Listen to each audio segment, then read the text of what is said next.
Bismillahirrahmanirrahim. Nah, kali ini saya akan praktik coaching gitu ya, skenario dengan alur Tirta gitu. Nah, rekan saya yang tampan ini adalah Pak Hendra, seorang guru kelas 6 di sekolah SD, sekolah dasar. Pak Hendra ini mempunyai masalah tentang kurangnya antusias murid-murid yang beliau ajar. Nah, hal ini terlihat dari kurang aktif murid-murid di kelasnya. Kemudian, pengumpulan tugasnya hanya 50% dari jumlah murid-murid Pak Hendra dalam satu kelas. Nah, Pak Hendra ingin berdiskusi tentang solusi terbaik untuk masalahnya. Nah, berikut ini adalah dialog antara saya sebagai coach dan Pak Hendra sebagai coach. Silahkan. Assalamualaikum, Pak Andri. Waalaikumsalam warahmatullahi wabarakatuh, Pak Hendra. Maaf menunggu lama ya, Pak. Tadi saya mengajar dulu. Ya, tidak apa-apa, Pak Hendra. Kebetulan saya sedang membaca buku juga. Bukunya asik gitu dibaca. Bagaimana kabar Pak Andri nih? Alhamdulillah, Pak Hendra. Kabarnya baik. Gimana kabar Pak Hendra juga? Alhamdulillah sehat juga Pak Andri. Maaf ya sudah diganggu waktunya Pak Andri. Ya, tidak apa-apa Pak Hendra, santai saja. Pak Andri, saya mau bercerita nih tentang apa yang saya rasakan akhir-akhir ini di kelas saya Pak Andri. Oh, baik Pak Hendra. Apa yang mau Bapak ceritakan nih kepada saya? Begini Pak Andri, akhir-akhir ini saya merasa murid-murid di kelas yang saya ajar itu kurang antusias dalam menerima pembelajaran dari saya. Selain itu, jumlah murid-murid yang mengerjakan tugas hanya 50% dari kelas yang jumlahnya. Jadi, saya bingung kenapa mereka seperti itu, Pak Andri. Oh gitu ya Pak Hendra. Menurut Pak Hendra, apa yang Bapak harapkan gitu ya dari obrolan yang kita ini? Saya mengharapkan solusi atas permasalahan yang saya hadapi tentang antusiasme murid-murid yang saya ajar, Pak. Saya kebingungan harus bagaimana ya bertindak.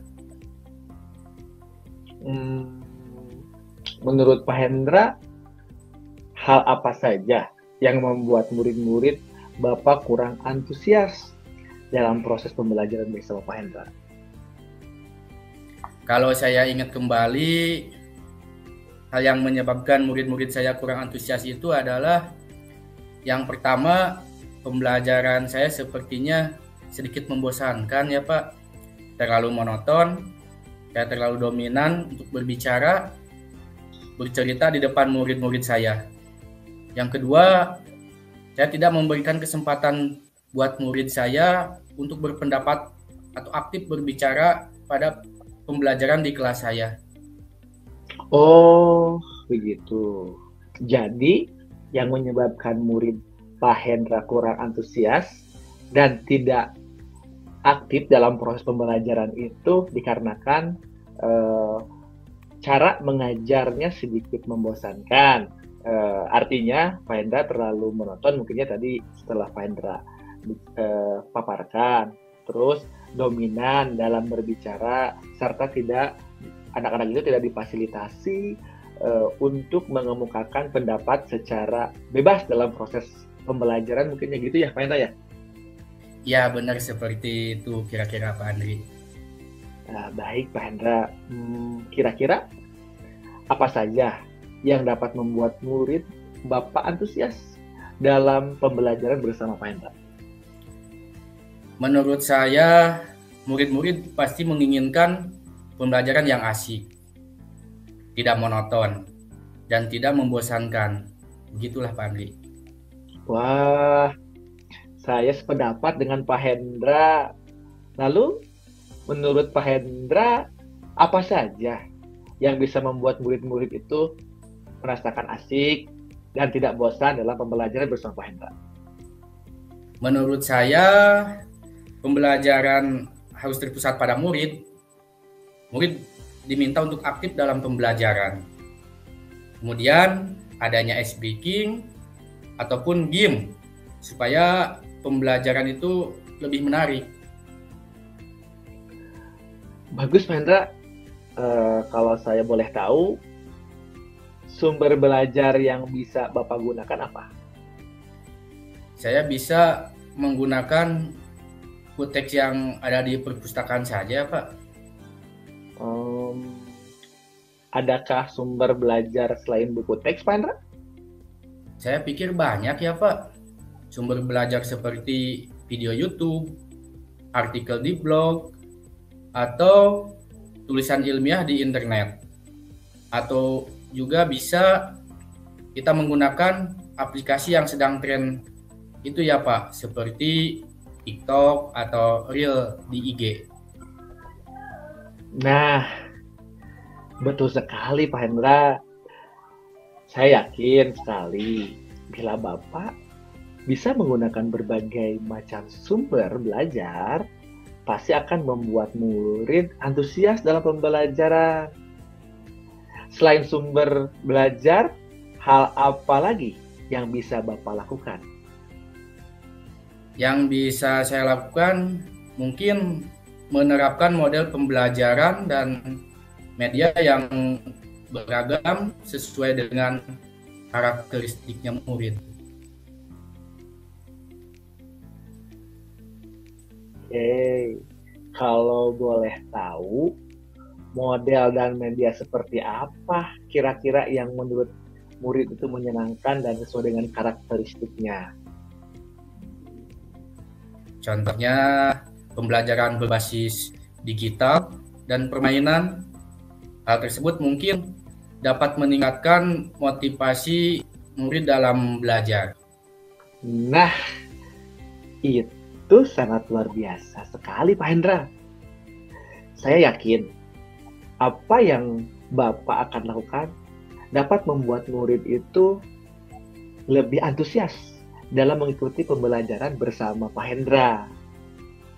Oh, begitu ya Pak. Mudah-mudahan apa yang saya rencanakan ini bisa berjalan dengan lancar dan baik ya Pak. Amin Pak Hendra. Oh iya Pak Hendra, sekarang apa rencana Bapak untuk menyelesaikan masalah ini kira-kira?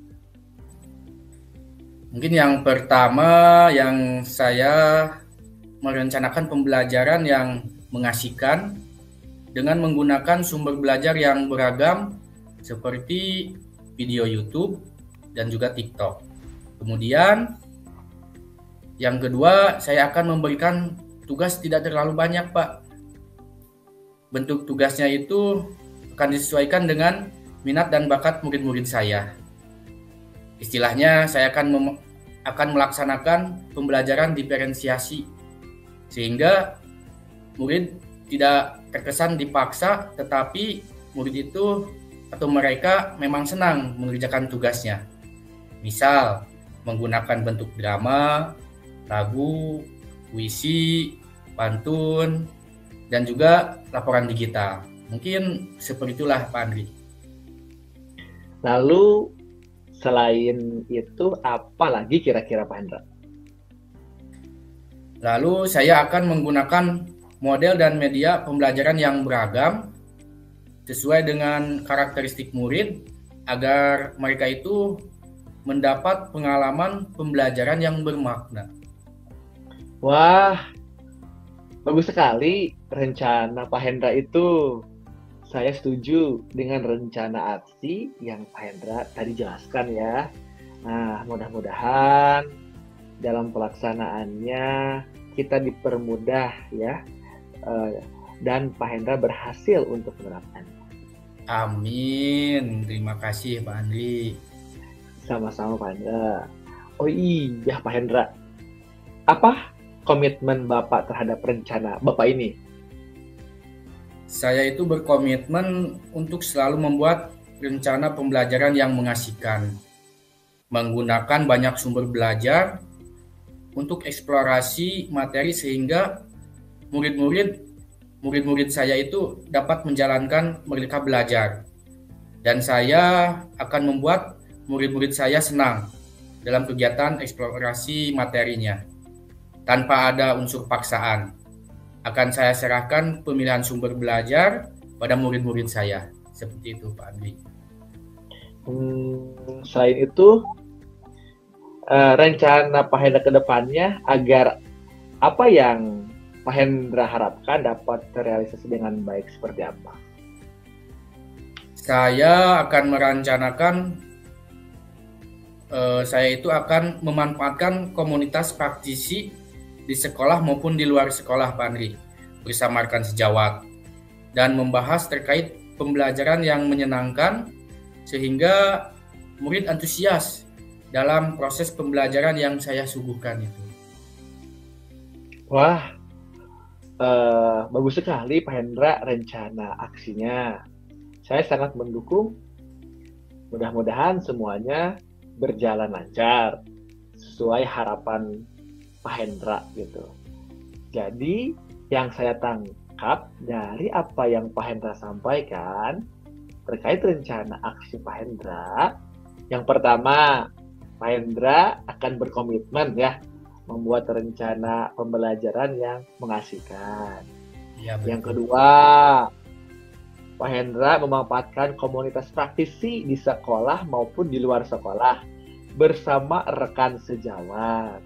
betul. Dan membahas terkait pembelajaran yang menyenangkan sehingga antusias dalam proses pembelajaran yang sesungguhnya itu bisa tercapai gitu. Ya, benar seperti itu Pak. Terima kasih Pak Andri atas waktunya. Saya bisa sharing bersama Bapak dan menemukan solusi atas permasalahan saya selama ini. Sama-sama Pak Hendra, dengan senang hati saya juga belajar banyak dari apa yang Pak Hendra sampaikan tadi gitu ya. Mudah-mudahan kita bisa menjadi guru yang selalu dirindukan oleh murid-murid kita ya Pak Hendra ya. Amin, insya Allah Pak Andri. Oh iya Pak Andri, nanti setelah saya menerapkan aksi saya ini, bersediakah untuk kembali berdiskusi dengan saya Pak Andri di lain waktu? Oh iya, Pak Hendra, tentunya dengan senang hati. Saya siap dan bersedia untuk kembali berdiskusi dengan Pak Hendra. Baik, terima kasih Pak Andri. Sama-sama Pak Hendra. Assalamualaikum warahmatullahi wabarakatuh Pak Andri. Waalaikumsalam warahmatullahi wabarakatuh Pak Hendra.